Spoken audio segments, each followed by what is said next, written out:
you can literally learn stuff off anyone, even certain ways to explain things, everyone perceives things differently, and somebody's perception of something might be completely different to yours, and it might click in your head, but that's quite good actually. I'm seeing so many kids now that are just being taught to box with both hands, switch hitting. I only started switch hitting because I broke my hand, and I thought I can't just not train. And I think it's so good for your brain. I love a sauna. Yeah, ice bath in the morning. It sets your day right, and even just you feel happier. Yeah, when you get out, when you're in it, it's horrible. What's your go-to after a fight? Pizza and jelly beans. Honestly, I've got to have a pack of jelly beans. In that order, yeah? I love jelly beans.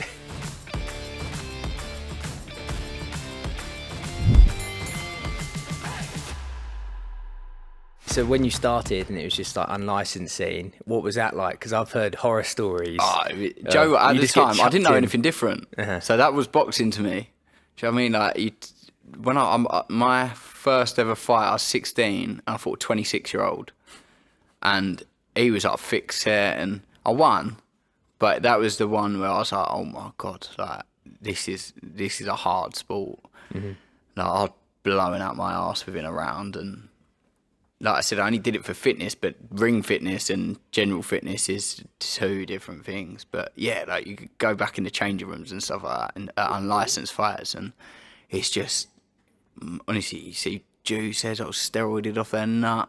You see that in the pro game now. Yeah, exactly. Exactly. It's not much different, but it's just that you're warming up you're doing pads and you're like warming up in the same room as your opponent and stuff, and it's like, oh mate. What's the atmosphere like when you're there? Because it can be quite hostile, can't it? It depends where you fight. So usually I fought quite local. So I was always like the one with the fans, sell tickets. So I was always like, it wasn't as hostile. But I fought a couple of times in Dublin, and that was weird. That was still unlicensed and everything, but it was, even when you walk into the ring and everyone's booing you and everyone's staring at you, it's a lot more hostile. Obviously, the further you go away from your hometown, it's a lot more hostile. But what was it like going to Ireland then? Because I know quite a few fighters that go to Ireland. I just had I think the promoter of the unlicensed shows that I used to do, had a few contacts in Ireland, and they were setting up their own little, I think it's like an Ireland versus England thing. They used to do a box cup as well in the amateurs in Ireland. I just thought I'd just do it for the experience. Yeah. Like, why not? I think I only boxed like 4-2s or something like that.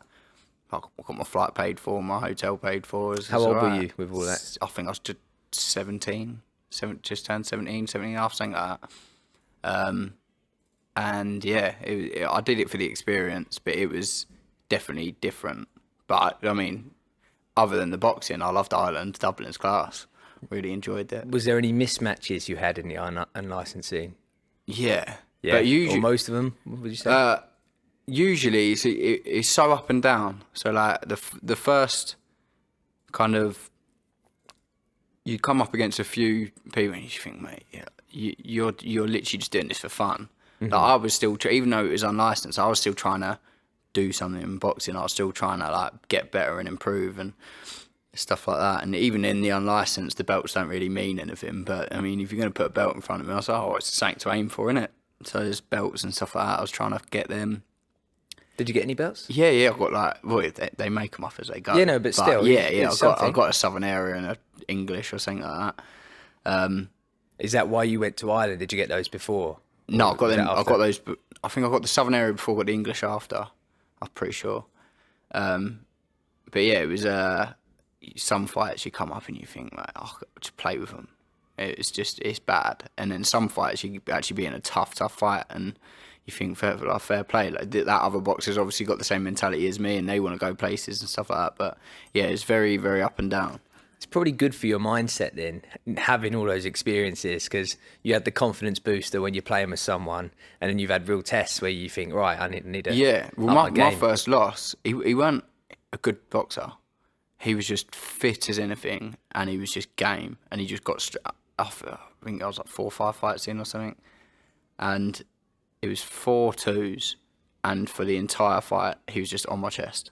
Just throwing bombs, and I was like, just before I was my 17th birthday or 17, something like that, And I was just thinking, what is this bloke? Like, I can't keep him off. I was trying to jab, just ate it, walked straight through it.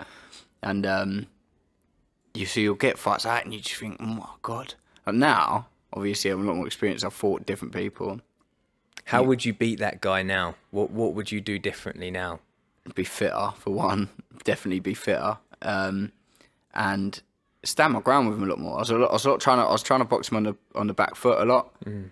But that kind of translated into just running, basically, like trying to throw a shot when you're constantly on the back foot and there's no power. And you get tired as well. Yeah. When people boxing their back foot, you need, like you said, a lot of stamina. Yeah, and even if you do box on your back foot, there's times when to kind of plant your feet and put your shots in and stuff like that.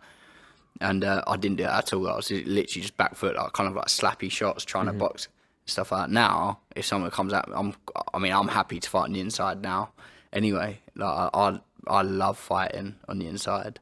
Do you think that's a disadvantage though? Do you get dragged into a fight maybe when you could easily box and move quite nicely? Yeah, no, I used to. When I come with my new coach, he literally, for the last year, I've been with my coach, and from day, it's just literally, don't get involved, don't load up, don't get involved in anything, literally just strip me back down to basics, because I just love to tear up too much. Even in sparring, I'm just hands. If I'm not winning the spar, I feel like can't get me shots off or anything. Instead of trying to work on those things, I'll just put my hands up and just let's go.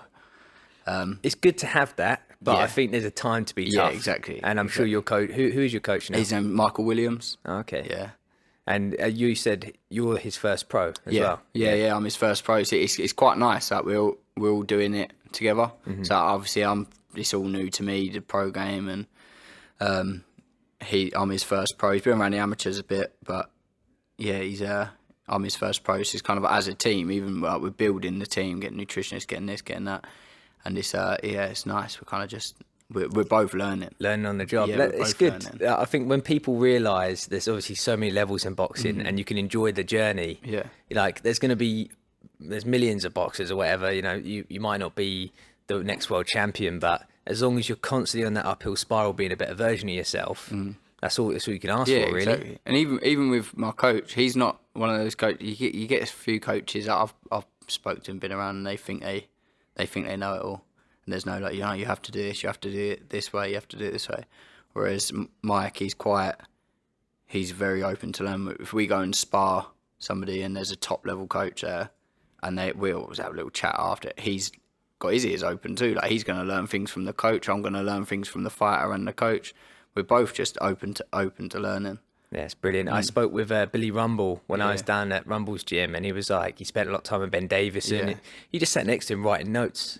Everything Ben was saying, he loved to know his opinion on how things worked and different tactics. Yeah, you can literally learn stuff off anyone. They might not even be, if you want to. Yeah, exactly. They might not even be as good of a boxer or good of a coach as you think you are, but you can still learn something from this. There's always like even certain ways to explain things, everyone perceives things differently, and somebody's perception of something might be completely different to yours, and it might click in your head, but that's quite good actually. So I've had that experience traveling around lots of gyms. Yeah, it's been a privilege to understand from so many different avenues of in Australia alone, in 2 different states, the way they all boxed was so different, and we had Korean internationals come in, and all these different teams and coaches, and I was just like a sponge. I had such a good coach. Everything he said, as soon as he would say that's all I practice all day. Yeah, exactly. And then you go try it out in sparring, obviously, and that was invaluable for me. I think that's the thing. The more you're open to learning and just listening, like you said, being a sponge, it's going to take your career so much further. Nobody, I don't care if you're a world champion, in boxing there's still stuff you can do better. You're never the finished article. Nah, never. And obviously you coming on today, you're going to be 3-0 soon. You got a fight coming up? Yeah, I've got 4 weeks today. How's training been? No, it's good. This has probably been my most enjoyable camp. The first one was the first one, and I was like just smashing myself. So I've got so fit. I was bang on my diet, everything, and I have been this one. But I know you got the experience. I know the process of it. Yeah, the second fight. So I went on holiday after my pro debut, and I think 2 days into my holiday, 2 or 3 days into my holiday, my manager was like, "Oh, do you want to fight?" Like, I think it's end of June. I was like, "Oh, it's like 4 or 5 weeks away."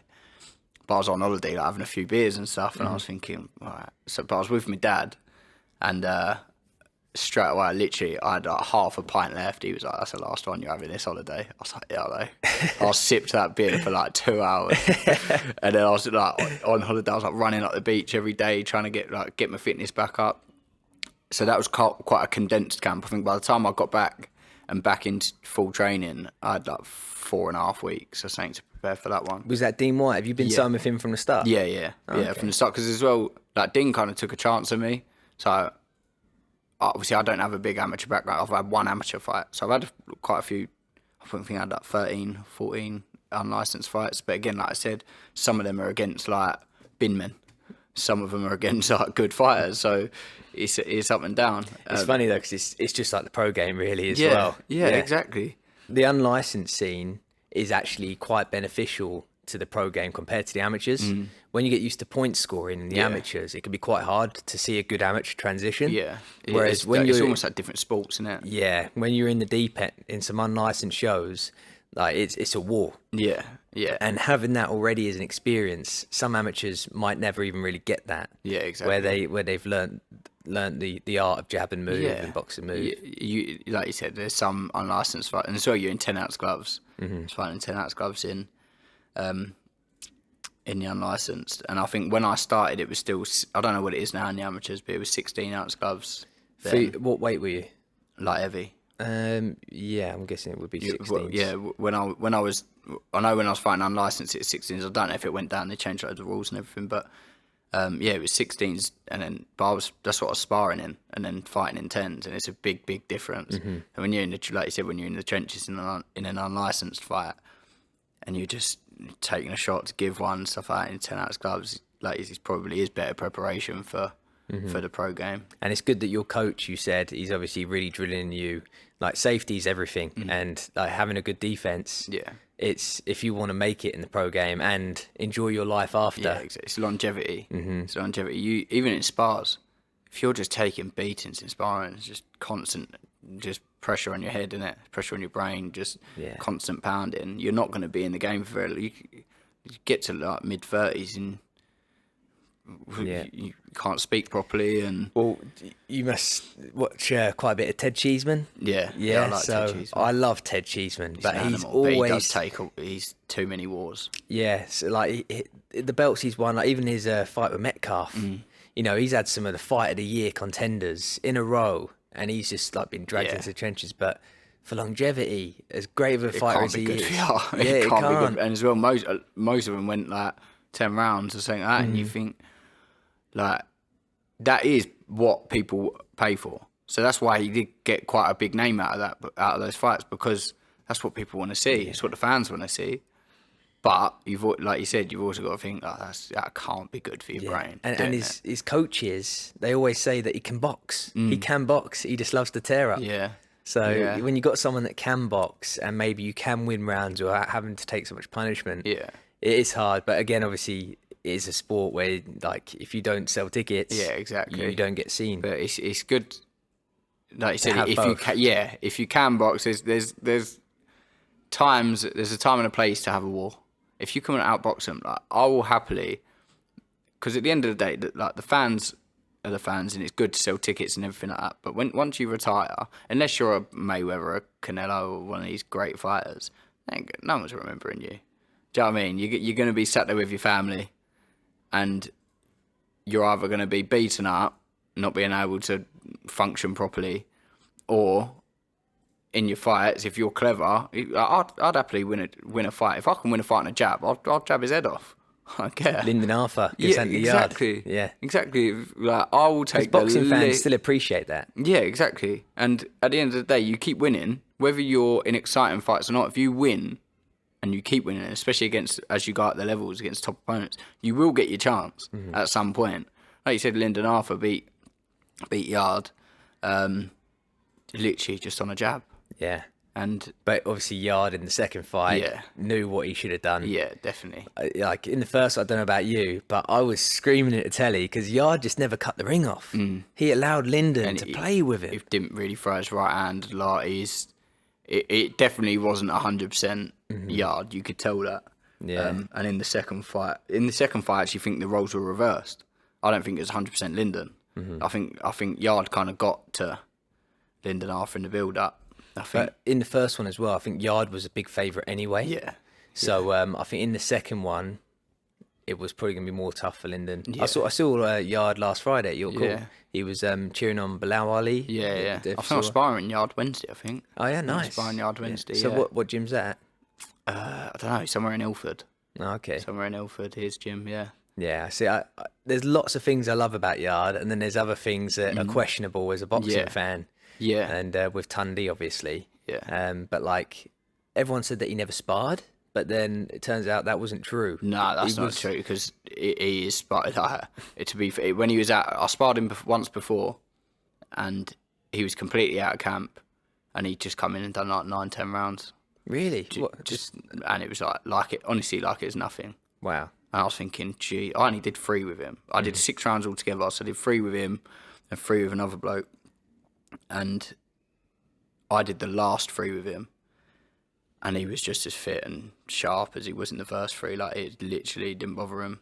I love his style. I think when the time's right, him and Boazzi. Oh, it's a good fight. That is a very juicy fight. Live, he's at the minute. It's huge. It's big. But then also, why is Bivol not fighting Beterbiev? I know. Was he fighting that Ramirez, isn't he? That's next weekend, I think. Yeah, it's coming up. But yeah, I think I kept seeing a thing about Boazzi, Callum Smith.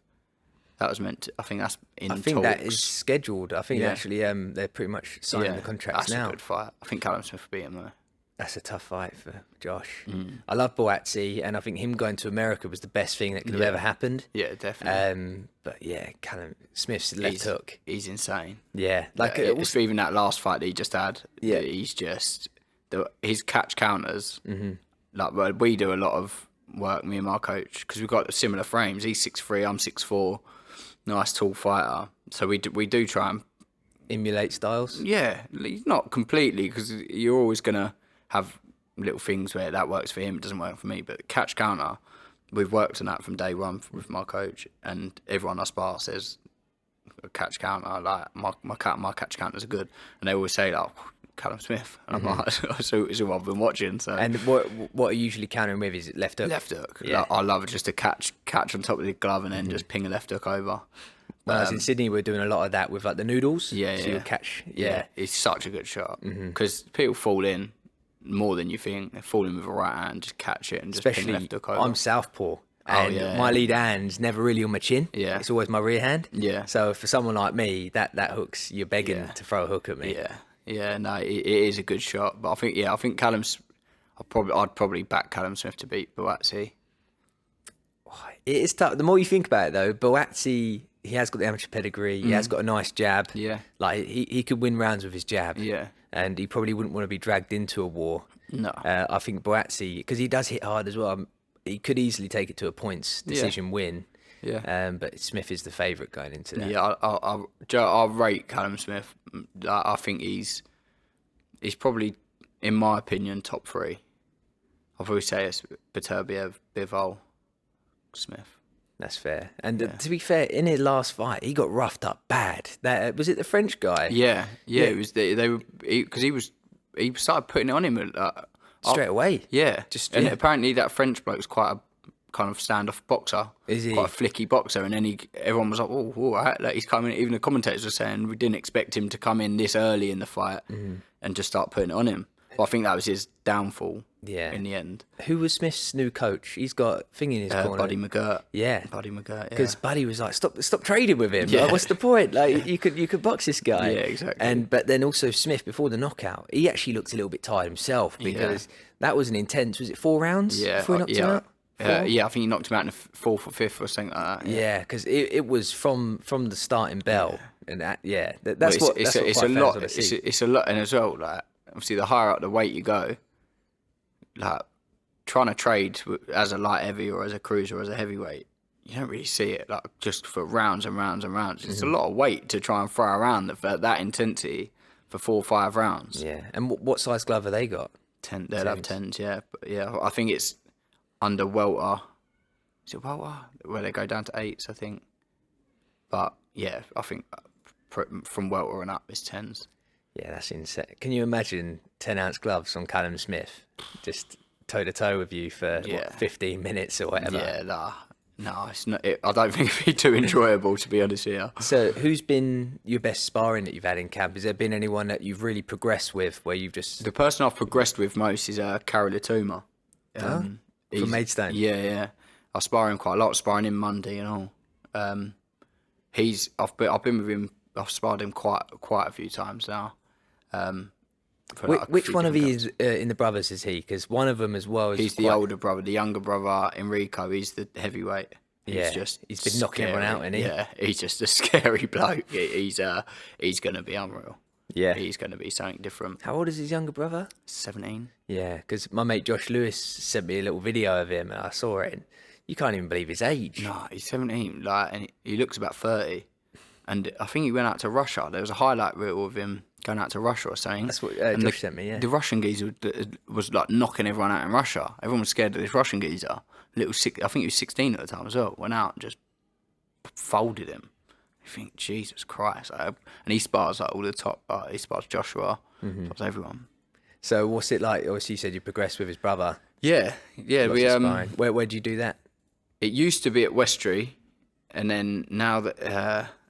I think they're getting their own little gym now, but then we went up that armour-plated gym in, I think it's Chatham.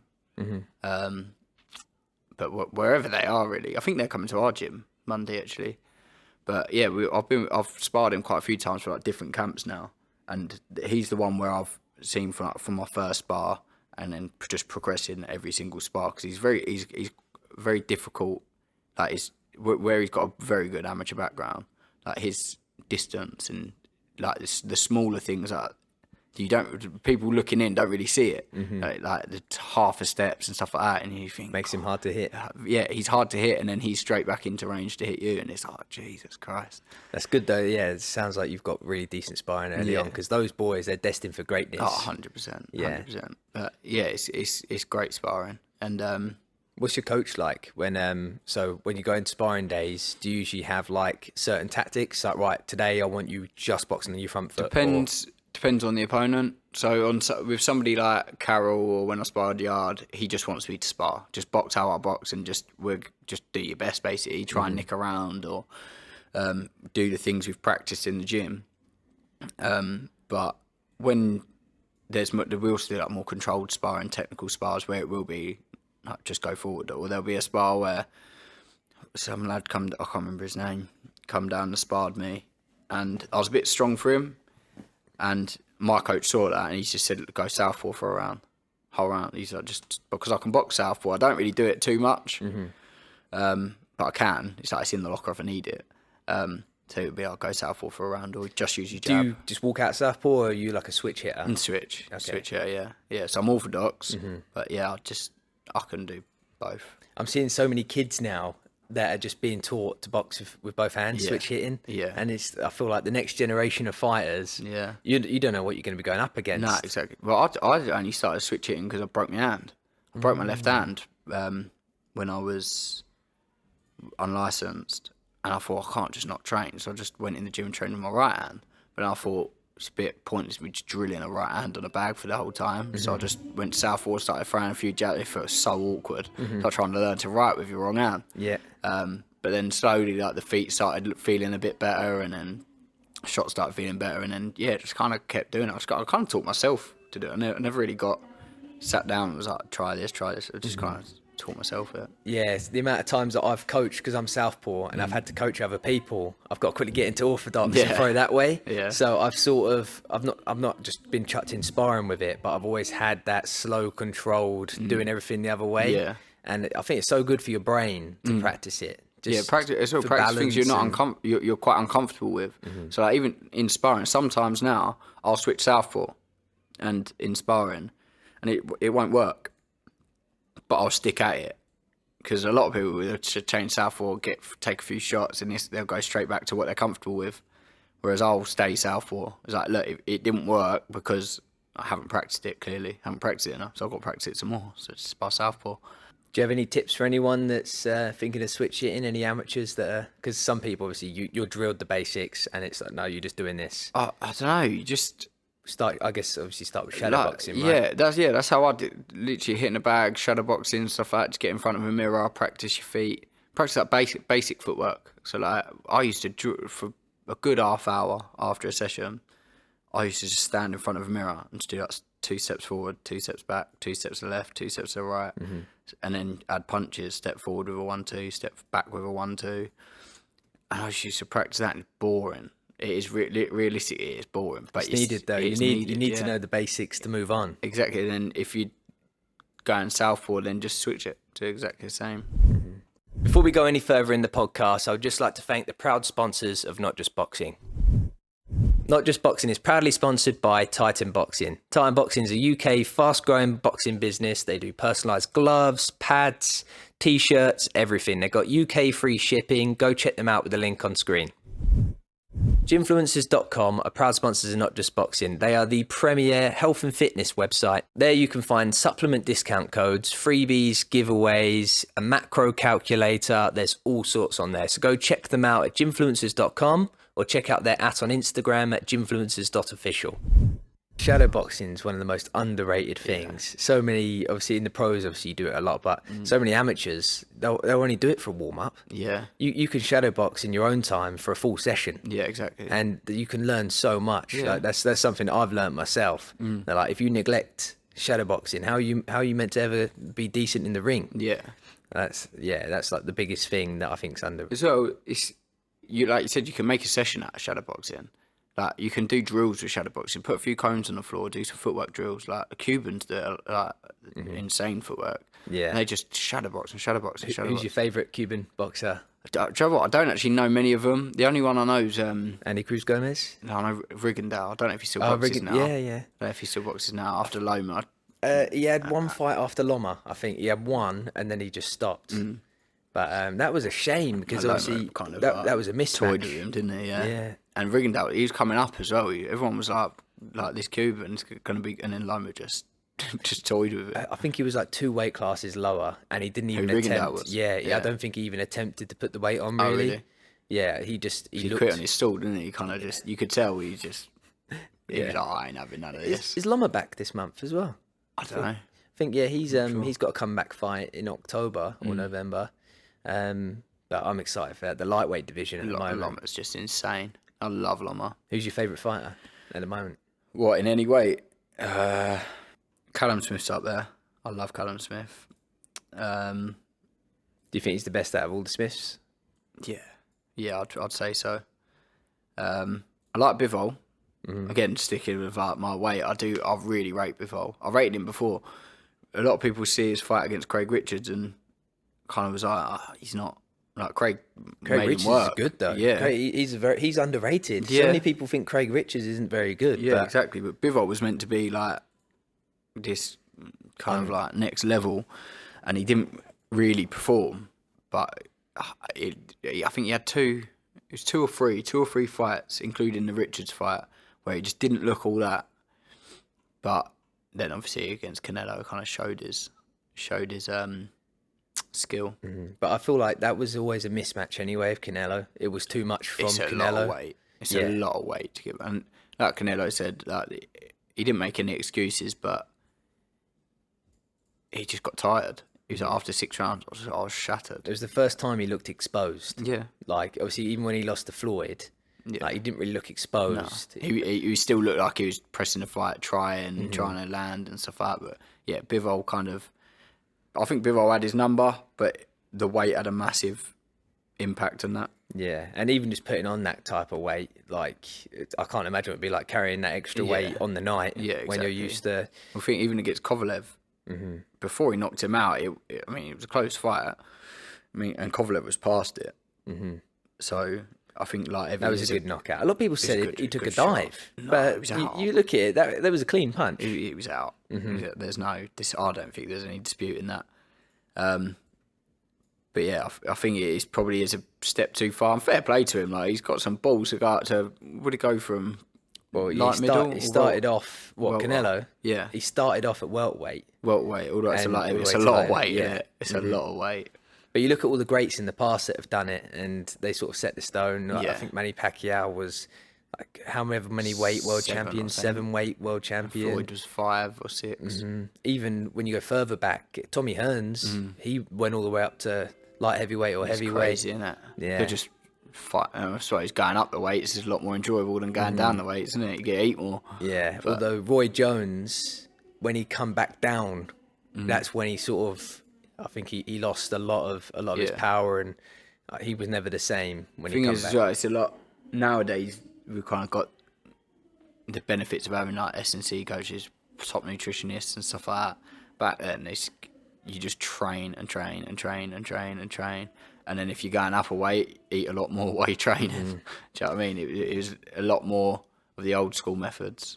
I have to ask you, as a clean professional athlete, Yes. and this is going to be a few weeks after everything that's happened, but tonight was obviously going to be Conor Benn, Chris Eubank. Gutted. What's your views on all this? So at the start, it was not a lot of information was coming out about it. So I see all the interviews and Eddie interviews and stuff like that, and I kind of got what they were saying, because I didn't originally. The only information I could find was that it was some female fertility drug or something, and that apparently it happened 2-3 weeks ago, and that the amounts in his system was like ridiculously low, and that the Eubank team and their doctors were like, it wouldn't have had any performance enhancing stuff. So at that time I was thinking, can't be that bad. Like, if as well he's passed all the UCAD testing as well, so I was like, can't be that bad. But then days and hours go on, more and more comes out about the drug and stuff like that, and you think, oh, like, you've been naughty. You have been naughty. Apparently it's like boosted testosterone by like 200%. And it's what you have at the end of a cycle of taking loads of other drugs. That's what one expert said about it. He said it's a masking agent for like other drugs and stuff like that. So that's naughty. That's bad. You would never have that in your system from a regular diet and no. So they said you can't accidentally. There's no like little supplement that you might take that would just accidentally have that in it or something like that. But and you look at his career, and obviously he's been amazing. He's been, how far he's come forward, but he's gone from very close fights with journeyman only a few years ago. It makes you question, doesn't it? To blowing out very decent fighters like Chris Algieri. Yeah. It does make you question how much of that, whether was it just for this fight because he's going up a weight, or has he been doing it for a while now? You don't know. It's kind of cast a shadow over his career, isn't it? Because he has gone from here to like you said, that was it that French bloke? Van Heeren. It was at York Hall, I think. He struggled. Well, he got gifted the decision in one of his fights early on. Yeah, it might have been the French bloke, and it was a close, hard fight. And then people were looking at Conor Benn going, you're not bad, but you're not all that. And then, like you said, from that to what he is now, he's just skyrocketed. Is that through training, or is it through what he's been taking? You don't know. I don't think anyone will ever know other than him. Yeah, well, because even his dad, when his dad fought Gerald McLennan, do you hear about that fight back in the day? I know. Yeah, I know about the fight. Because there was a couple historic fights that changed the British border control and the drug testing. Yeah. But one of them was that, because he put Gerald in a coma. Yeah. And there was big suspicions that he was on PEDs and steroids and stuff. But he had claimed that he was exhausted after the fight and he didn't do his drug test, and that was it. Yeah, it's dodgy, isn't it? Very dodgy. And that guy, life-changing injuries. And same with Chris Eubank. I don't know if you saw my page when I shared. He said about his one regret was obviously when he hospitalised, what's his name? Watson? Yeah. Then, but even Juniors was it that Nick Blackwell? Mm-hmm. He's had the same. There's a lot of like bad things have happened between the two families. Yeah. So you'd think they'd know better. To cheat and for Chris Eubank to have a rehydration clause against someone that's probably been blasting PEDs for a few years on and off, it's dangerous. It's bad. And I can't remember who said it. I think it might have been Tony Bellew said it, that all it's going to take is someone to be a drug cheat to have been on PEDs and someone die in the ring, and then that's like, are we going to let it get to that stage, or is it? Do you know what I mean? You got to, you should have a life ban if you. They're talking about 4 years. They want to do a UCAD investigation, but UCAD aren't good. There's fate that and his doctor, Dr. Raz, who needs a testosterone doctor anyway, you know, that guy that was advertising his group of people. But I just saw a video that he posted how you can get away from drug tests and how you can go around it, that you only get drug tested from 7 p.m. From 5 a.m. to 7 p.m. or whatever, and you have that overnight period of things. It's ridiculous, isn't it? These people know the game. Yeah. And these people that know the game are causing imbalances against clean athletes that deserve their shot. Right. Like I remember watching them All or Nothing, like the Mayweather ones. I remember watching some of his, and he'd be like 2 a.m, and they're drug testing him. That's how it should be. They should be able to literally knock on your door, like where you are, what you're doing, drug test now, right now. You can't run from it. You have to do it. End of. I agree. Yeah, that's how it should be. It should happen more, but also the amount of money it would cost to consistently regulate it. Yeah. But even with UCAD, like, all right, cool. He passed all the UCAD test, failed the VADA test, but then they didn't have to do VADA testing. Oh, you say that, but even though it's volunteering, they still come randomly. Yeah, no, but as in like at the start, so when they're signing all the contracts, they didn't have to volunteer to do VADA testing. They could have literally said, "Well, stick with UCAD because that's what the board use," and if that had have happened, then the fight goes ahead. Do you know what I mean? So, and obviously the British Boxing Board of Control don't recognise VADA; they only use UCAD. Which is so stupid because VADA's the much more intense. They do blood tests. Even if you use UCAD, they should all work together. Because technically, like Eddie was saying, the British Boxing Board of Control, apparently, I don't know, the lawyers are probably arguing about it, but they can't suspend Conor Benn because he passed all the UCAD tests. And the board have come out and said that they don't recognise VADA as a recognised drug testing agency. So legally, they've got a point where they can't ban Conor Benn. So they were saying that on the night, he still could have fought. He just couldn't fight Chris Eubank because they wouldn't sanction that fight. Well, they said it's not in boxing's interests. But for the board, the board would not sanction that one fight. So the event still could have gone on. Conor Benn could have fought anybody else. Chris Eubank could have fought anybody else and it would have been completely fine. But they just weren't allowed to fight each other on that night because the board wouldn't sanction it. But then they also, there's been so much. You could have a whole episode about this. Yeah. But it is fishy, it is wrong, and I think we need to make an example out of it before someone gets seriously hurt again. Yeah, definitely. Like it happens too much, especially at the top level. It happens way too much. Tyson and then Fury, it makes you think Joe Saunders. Yeah, it makes you think how much it happens when you're not at the top level. Do you know what I mean? Like even in grassroots, and you're going through small hall shows. How many of them are on PEDs, or how many of them are doing drugs and stuff like that? Like it does make you kind of question. Yeah, and it's just for your own safety at the end of the day. You've got your own family that look out for you and everyone else. What happens if you go in against someone that's been blasting it, knows the system, and they get the better of you because they're on supernatural amounts of growth hormone and testosterone? Yeah, it's not on. And it's not like it's not like we're playing football. It's not like we're playing tennis or something. At the end of the day, you're getting into a boxing ring, and your job is to hurt the other person more than he hurts you. It's simple, and every fighter is going for a knockout. You knock somebody out while you're on PEDs, you could end up killing them or have life-changing injuries. So, it's not on. It's not on. It happened in the UFC. When I trained in Thailand, I was with Mark Hunt and Bam Bam and all those guys. It was pretty cool. But I remember Mark Hunt was saying that he was going for a huge lawsuit because he fought... who's the big wrestler guy? Brock Lesnar, that big 7 foot. Nut.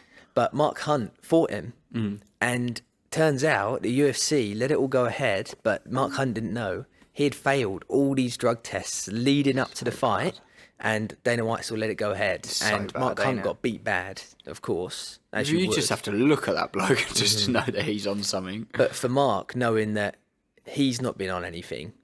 For him to know that, and he probably was naive to the fact that, oh, he can't be, he's being tested like I am. For him being tested, but still coming up dirty. It's so bad, especially on the UFC's part. You fail a test, you can't just go, just let it go ahead. But the lawsuit... fair enough, they're making money from the event, but at the end of the day, how much money are you going to put on someone's life? Mark Hunt could have gone, again, like, he could have died, realistically. Is that worth just putting on a UFC show? It's not, is it? In someone's eyes, it's making a lot of money. It is. Just like, obviously, Eddie, he's contradicting himself. I had to do a post. I love him. I think he's one of the best promoters. Yeah.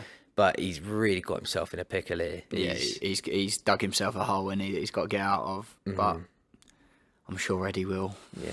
Well, let's talk about Dean White for a bit. I saw him for the first time last week. Yeah. I think you're signing with quite a good guy. Yeah. Black Box. Yeah. That's booming. 100%. 5th November, right? That's what you'll be on. Yeah, I'll be there. Like I said earlier, Dean took a chance at me massively because I have one amateur, and most other managers, and they want you to have at least 10 amateurs, have a little bit of experience, stuff like that. All I did is I sparred in front of Dean, and he liked me, and from there, literally, just been building from there. And again, like, who did you spar? Do you know that Freezy McBones? Oh yeah. Sparred him. Oh, okay, how was that? He was alright. Yeah, he was alright. Yeah, I like that guy. He's nuts. He's good. He's a good bloke. Though. He's a good bloke. Sparred him, and I sparred these two Southpaw lads. One of them, Chris Boosie's. One of them, I can't remember the other bloke. All very good fighters, by the way. Yeah. And then so I went out there sparring, and then did it quite a few times. Kind of sparred different lads. Sparred a bloke called Kieran Gilbin. He's ridiculous. He's so good. Is he light heavyweight? I think so. I think he's light heavy. Yeah. But he's like 7-time national champion. Like, he's class. Mustard. He was the one spar. This was like just turned pro. So I'd only been with my coach probably 4 or 5 months, and he was the first spar where I've ever thought I'm struggling here. Do you know what I mean? But I sparred him again the other week. I did a lot better. So improvements. That's good. Yeah. But yeah, what makes him so good? He's just 3 steps. Whatever you think you're doing, he's 3 steps ahead of you all the time. He knows exactly what you're doing. He knows all the dirty little tricks as well. Mm-hmm. Like, even in a clinch, I thought I had his arms wrapped up, and I thought, there's no way you're hitting me. And he kneed my knee. So he buckled my knee, and I was like, boom. And I was like, how did you do that? But do you know what, though? I spent about 45 minutes with him after that spar, and he was teaching me little things. He's obviously way more experienced than me.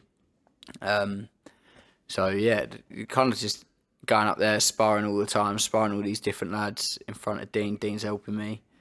And yeah, just kind of got on my debut show. Then I fought on a different show on my last fight. I think it's like a joint promotion between Dean and Victor Smith. And then this one's back on Dean's show. Nice. Yeah. And what are the shows like? Are they quite a big capacity? Where's the event? Tolworth Recreation Centre. Mm-hmm. It's quite big. The way he does it up is class. Like, he's got all the screens, got all the smoke machines. It puts on a show. Yeah, it is a proper show. It's a good little event. And where do you see yourself this time next year? I don't know. Unbeaten. 6-0, maybe. Yeah. What are we in? Probably a bit more. 3-0 now. 6, 7-0, something like that. I don't really like looking too much into the future. I know my capabilities. I know where I'm headed. But, if you plan too far ahead, you kind of miss little routes where, you could go and succeed here, So, I don't know. Whatever Dean's got planned for me, and it's good that he can keep you active. Yeah. Exactly. There's a lot of promoters out there. Some fighters are only going to get 2 fights a year. Yeah, I think he's already got seven shows booked next year. That's I think. Incredible. Yeah. Yeah. Imagine getting on 5 of them. Exactly. That's what I want. 4 or 5 fights. Especially early on in your career, it doesn't really matter for your first 10 fights when you're learning. The more active you are, the better. Exactly. And like I said, that's where I'm doing my learning. I haven't got that amateur pedigree to fall back on. I'm learning in my fights, and in spars and stuff like that. So the more I get, the better I'm going to be when when it's time to make that step up. But yeah, just stay active, really. Just keep active, and then just take it one fight at a time. I've got, like I said, got another fight in 4 weeks. Is it a 4-rounder? Yeah. We wanted 6, but I think I like to jump the gun a bit. Like, I'm straight away, I want to fight this person, I want to fight this person, I want to do 6 rounds. Dean and my coach are both like, calm down. Like, you're 23, you're 2-0, just, we're going to build you properly. Like, they believe in me, and I'm very impatient. I like just fighting. Sounds like you got a good team around you, though. That's the main thing. 100%. They and it's a team that I feel like actually wants the best for me, rather than trying to make money out of you and moving on. Yeah, there's a bit of loyalty. Yeah, exactly. And like, even with my coach, like, he's lost money on me, like 100%. Coaches don't get enough kind of praise for what they do. Like, I agree. They get a certain percent of your purse, which isn't a lot, especially on these small hall shows. You're not getting paid loads. It's not like the big leagues where you're getting paid like a big purse. My coach, he earns pretty much nothing. It probably cost him the same amount as what I pay him. But you do it because you love it. Exactly. And we're going, like, I'm his first pro, and we're both on this journey together, kind of thing. And a lot of the time he believes in me a lot more than I believe in myself, and he sees where I'm going, and he's happy to put the work in and happy to just keep it going. What would you say is your biggest strength? Obviously attribute wise, I've got my height, I've got my reach and stuff like that, but I'd probably say like my I don't want to say it's not disrespect, but it's almost like I respect everybody, but there's also, I want what you've got. So when I see these bigger fighters, when I spar these bigger fighters, like going back to the yard spar, these other 2 lads were in there before me, and they were just kind of not really throwing. And I was thinking, like, what are you doing? They probably don't want to get caught. That's why. Yeah. They're probably a bit nervous because of the name. You're intimidated before you get in there. Yeah, exactly. Whereas I've got a thing, like, it's not a disrespect to them. It's more of a respect for myself, where I want what you've got. So if you're coming towards me and you're throwing punches at me, trust that there's something's coming back. And that translates into my training as well. If I see you running, I'm running. Like, you're doing that bit extra. Yeah, like I'll go to my strength and conditioning gym. I'll be on the treadmill, and just around like normal people just going around there doing their workouts. I'll be on the treadmill for 20 minutes, half hour, saying, but if someone's on the treadmill next to me, I'm not getting off until you're off. Like, and sometimes I'll run myself into the ground. I think, I shouldn't have done that. Or like, sometimes it will affect my session the next day. I have sore legs or whatever. I've got it in my head. It's like, I'm competing with everyone. That's a good drive to have. So competitive with everything. People get complacent, and I think you having this drive, even going into your 3rd fight, a lot of people could be complacent already. Yeah, they're already used to the camps. You probably want to not really travel to different gyms. It sounds like you're sparring very good lads, and you want a piece of them every time. Yeah, which that's probably why Dean White signed you. Yeah, 100%. I'd say I'm just game. I'm game for like I'll train just as hard as you. I'll spar just as hard. I'll do anything. And don't get me wrong, I'm not going into spars with people like Yard going, I'm going to win every round. I'm realistic. But if I land shots, if I do well, if I do the things that I've been doing in the gym, then I can walk away happy, you know? And in those spars, like the spars where you're not going to win those spars, but they're the ones you learn from. Like, I've sparred people and just pinged them around, and I've learned absolutely nothing. You can spar good lads, and it just raises your game. Yeah, and it raises your confidence as well, sharing the ring with them. I was in with, I think it was like a 9 times Irish champ in Bondi, and he had dropped the guy before me that was like 85 kilos, bearing in mind he was my weight. He was like 67 at the time. Yeah. And I thought, here we go. So I just get in, I thought, what have I got to lose? Let's go for it. Had 3 hard rounds with him, gave him just as much as he gave me. He still beat me up, but I was returning, and I felt so good after. Yeah. Just because this guy's amazing. Yeah. This guy is, he's top of his level, and I stood my ground with him. So I fully get that. Yeah, even like when you land a good shot, when you land a good shot against And like you get a the little top level nod from him bloke, as and well. it's like, I got you there, didn't I? And it's like, yeah. Inside, you're like, yes. On the outside, it's like, yeah, that's what I do. Yeah. But on the inside, you're like, yes. Best thing I ever done was I rolled a hook. I didn't even mean to. I just sort of just moved my head and managed to roll a hook, and he'd committed so much into it that I just come under and I landed a lovely body shot. It looked amazing. It looked like I meant to do it, but I didn't. Yeah. And watching back on that, it was poetry. Yeah. It's like when things just work. Yeah, exactly. And the more you spar like that like saying a move like that, or little things like that probably become normal, and then you start just doing them in your fights and stuff like that because you're used to operating at that level. Like, I'm not going to be fighting anyone even close to the level of Anthony Yard for a good few years. Like, I'm 2-0. Do you know what I mean? With no amateur background. So if I'm used to operating at that level in sparring, it gives me a big benefit of where I am right now. And then as I go through the levels, I've already been sparring people that are at the top. Do you want to go through the domestic level? I'd like to. I'd like to do the Southern area, English, British, that level. But I'm also like, I'd love to fight abroad. I'd love to go around Europe fighting. I'd love to go to like America's obviously everyone's dream. Go over to America and fight. Where in Europe would you want to go? I don't know. Germany.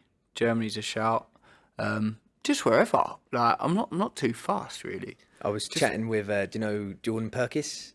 I heard of him. Yeah. So I was chatting with him last week. He was in Kazakhstan with his coach Will, and he said that it brought them so close together. Yeah. But like the boxing culture in Kazakhstan, they're beasts. Yeah, animals. Triple G style. Yeah, exactly. So just going out to those types of places will build your confidence. Yeah, as well. exactly. Confidence. You see as well. Again, going back to earlier, being a sponge, learning different training techniques, learning different ways of training, different ways to structure a camp. It's all, you can take bits from every different camp, every different fight, every different country you go to. You can all take it and add it to your kind of finished product. But yeah, definitely getting out, getting fighting Europe, America, anywhere really. What would be your advice to anyone listening about if they want to be top of their game as even an amateur boxer? What would you say to them is the best bit of training to do? Spar. Just spar. Spar loads. Spar. Like, you can run whenever. You can wake up at 2 a.m. and run. You can do circuits whenever. You can do strength and conditioning whenever. Sparring, you get a good opportunity to just spar. Because you can't do that whenever. You can only do it and put other people available. You're reliant on other people. And at the end of the day, you want to get better at something, do it. Do you know what I mean? If you want to get better at press-ups, do press-ups. If you want to get better at boxing, box. So, yeah. Harlem Eubanks said the exact same thing last week. He just literally said, there's so many people that focus their weeks around all these other things when all you're doing is boxing. Yeah. So why don't you be boxing focused? Yeah. Like, even with my strength and conditioning in my camp, if it clashes, so I like to do 2 strength sessions a week. But if it clashes with sparring, or if it's going to hinder my performance in sparring, then I'll spar. And I'll do something else I might have 1 strength session a week, but then I'll maybe add an extra run or add whatever. But everything's structured around my sparring. It kind of goes like sparring, pads, my boxing work, down to strength. Strength conditioning is a bonus. Mm-hmm. Do you know what I mean? Like, we do the circuits and all stuff like that as part of our boxing sessions, but yeah, stuff like strength conditioning, it should be an extra on top of your boxing. How do you treat sparring days? Do you fuel up as if you're on a fight day? No. Do you treat it any differently? No, not really. Like, obviously, I'm on a diet now with my nutritionist. How many calories are you eating a day, roughly? Right now, quite low, about 1,600, 1,500, something like that. Because I basically... That's very low. Yeah. Wow. Yeah. After the last camp, I blew up. I kind of, like I said, learning from each camp, I went up to about 92, 93 kilos. Mm-hmm. I just didn't train for like 2 months. I had a nice summer. I enjoyed it with my daughter and my girlfriend. And yeah, it was a nice, I enjoyed my summer. Mm-hmm. Come back in at 92 and I thought, oh my God, I've got some work to do here. So it started off on about 1,900. It got to a stage where it weren't shifting. So he dropped me a bit lower. But I mean, I could operate on it. Do you know what I mean? It's but we still look at performance, and if I'm low and I'm not performing, then we'd sit down as a team, me, my coach, and my nutritionist. So we've got a little WhatsApp group and stuff like that, and we'd have that chat. If I need to be more fueled up, and we'd have that chat. But at the minute, I'm sparring. So will you go to sparring on a sparring day with just 1,500 calories? Yeah. Wow. That's pretty impressive. Yeah, I'll still spar. Like my calories don't really change. Just 1,500. It's around 1,500. Do you do much fasting or anything? No, I don't do that. No. I get why people do it. I mean, the science is there saying it is good, but obviously I work as well. So it's... What do you do for work? I'm a lifeguard. Oh, nice. It's pretty boring. Saving lives. Yeah, so I've never been in. Are they good with you in boxing? Yeah. Is it quite linear? Yeah. It's very flexible. That's why I kind of stayed there. But and as well, my sponsors helped me massively. So I used to work there full time. Now I only work there like 2-3 days maximum, but usually 2 days a week. But yes, when my days are so different, like fasting some days would work, and fasting other days I'm like starving. I'm like, oh my God. Especially on 1,500 calories, I haven't got a lot in me to kind of keep me going. So it's as soon as I on breakfast. I never used to be a breakfast man though, but probably because I was eating more calories and I weren't hungry. What's your go-to breakfast now? Oats? Nah, Weetabix. Weetabix, a bit of peanut butter. How many? 2. Is that it? 2? 2 Weetabix, 10 grams of peanut butter. It's not a lot. That's so sad. I know. And I'm guessing the tiniest bit of low. Like, do you drink normal milk? Nah, red milk. Red milk, okay. Yeah. Or almond milk sometimes, but... That's what I like. I like the unsweetened almond. Yeah, it's nice, but sometimes I just whack a bit of normal milk in it. But red milk's so like watery. It's basically water. Yeah, it is basically water. But the sacrifices you got to make, and as well, it's hard because I'm a foodie. Like I love my food. What's your go-to after a fight? Pizza and jelly beans. Honestly, I've got to have a pack of jelly beans. In that order, yeah? I love jelly beans. And I think after my last fight, all my fans, they know how much I love jelly beans. So my coach, he always buys me jelly beans in the gym bags. As soon as I get back to the change rooms, I'm scranning on jelly beans. And I'll come back out, and my fans had like these jars. They were like 500-gram jars of jelly beans. What, you get through them? Within a day, I had 1 kilo worth of jelly beans. Wow. And then, it's a lot. I mean, don't get me wrong, it's not healthy. I don't advise it because I felt awful after, but... It makes me think of Dennis McCann with the Haribos. Yeah, exactly. I don't know what it is. Like, even on the... I like the texture of jelly beans. I like the texture. Yeah. And then, pizza. Pizza's my go-to. I what love type a good of pizza? Pizza. Meat feast or pepperoni or something like that.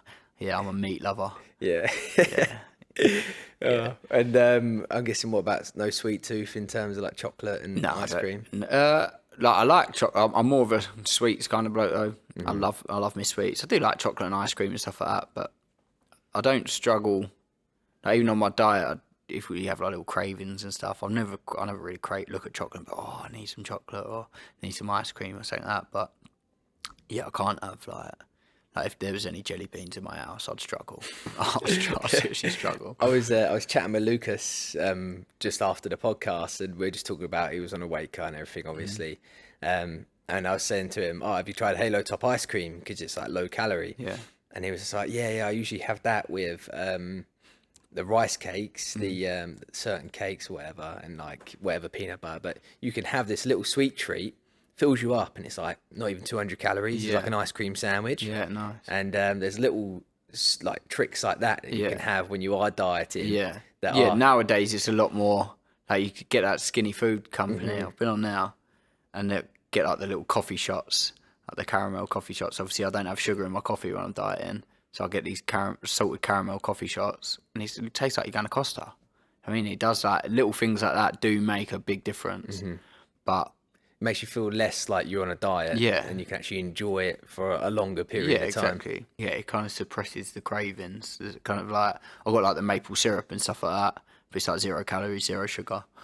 whack a bit of that on my Weetabix and all, just to liven it up a bit.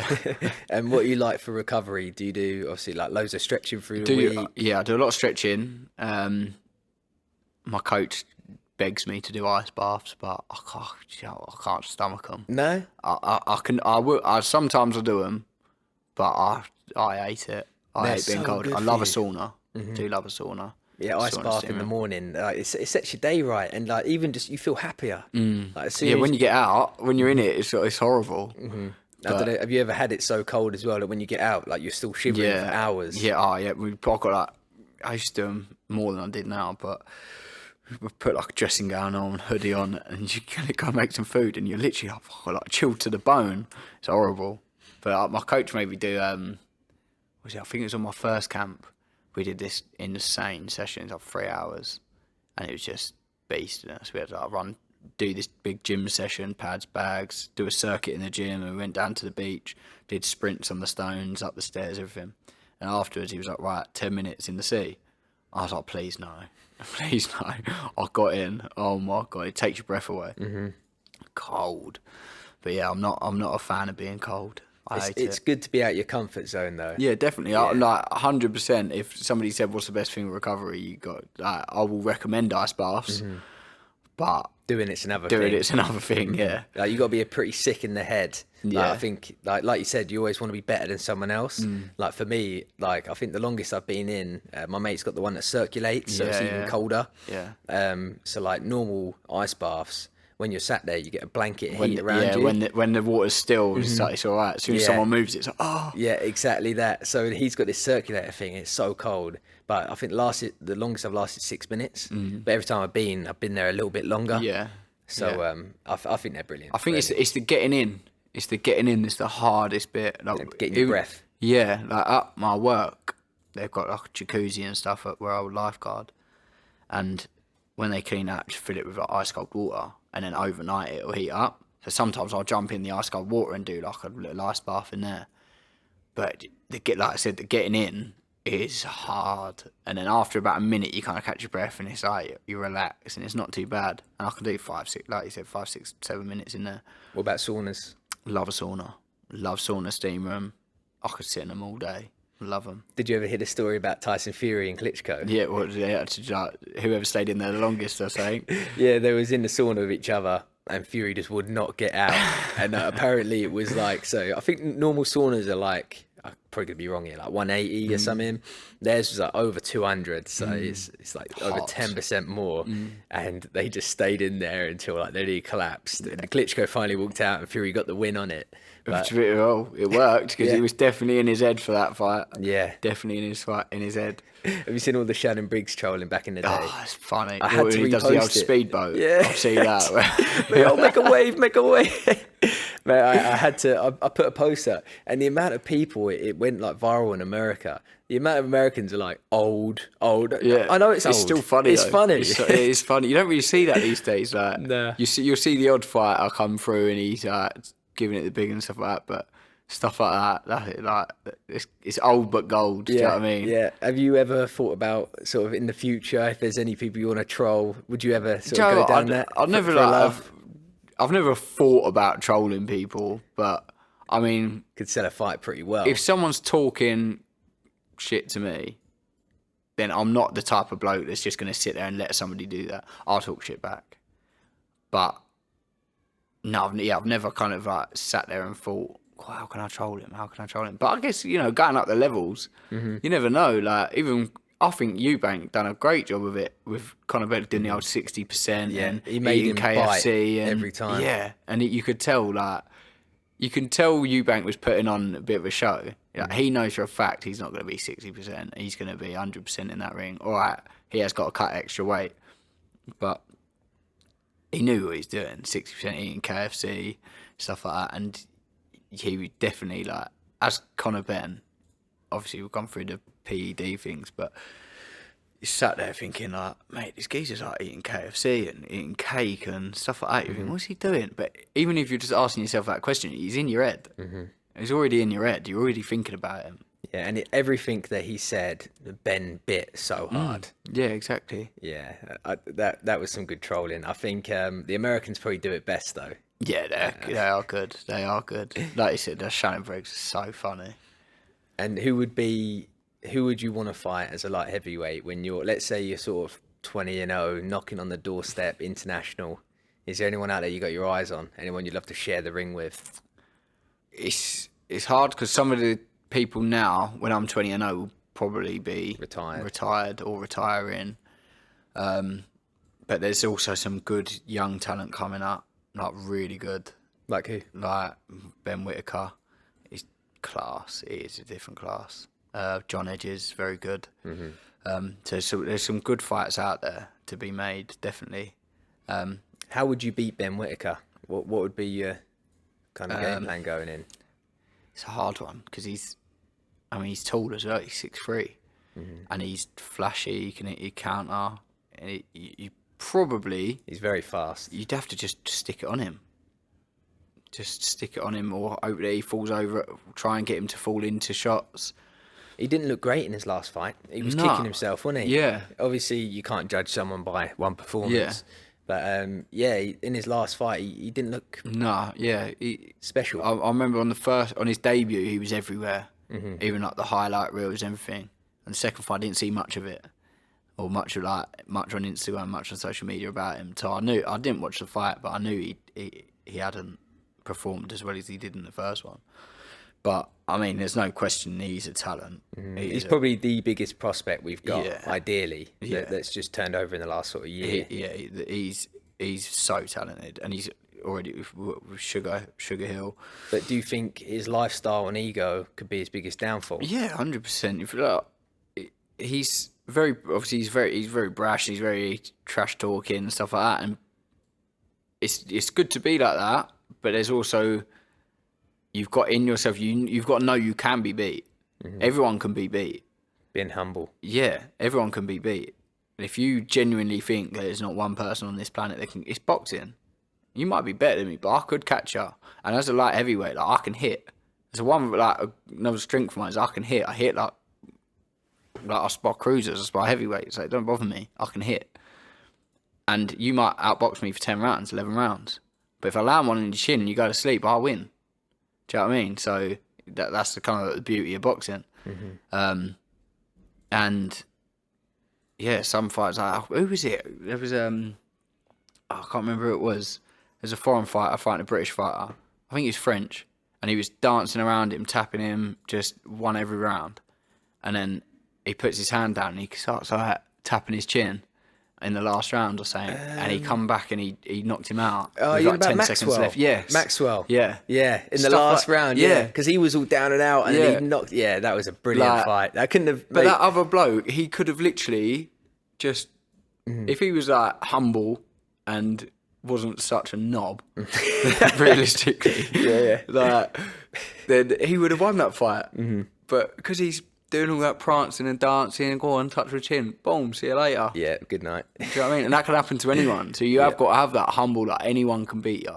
Anyone can beat you. It's boxing. It's a good attitude to have because, well, if you do think you're on top of the world, then, I don't know, it's just, you're never going to perform to the best of your ability. And like you said, your complacency, you look at coaches that are top of their game, as soon as you think you're the best coach and you stop learning and you start letting things go under the radar when other people are still picking up, doing good fit, you could be blind to a lot of dangers. That's why I like Mayweather so much, because he was the epitome of like living a brash lifestyle.